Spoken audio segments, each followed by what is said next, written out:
ดินแบบสับๆฉบับสาวสวยประจำสวนสัตว์เชียงใหม่พี่มะยมเองครับมะยมสวยในเบ่าฮิปโปโปเตมัสสวนสัตว์เชียงใหม่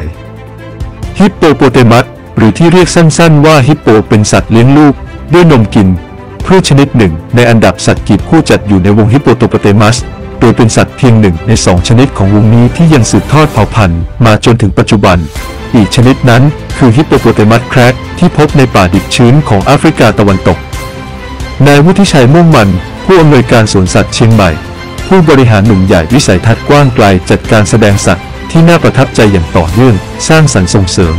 พฤติกรรมให้สนุกสนานฝึกสมองให้กับน้องๆสัตว์และสร้างความบันเทิงให้นักท่องเที่ยวที่เข้าชื่นชมสวนสัตว์เชียงใหม่เปิดให้บริการทุกวันเปิดตั้งแต่ 8 นาฬิกาถึง 17 นาฬิกา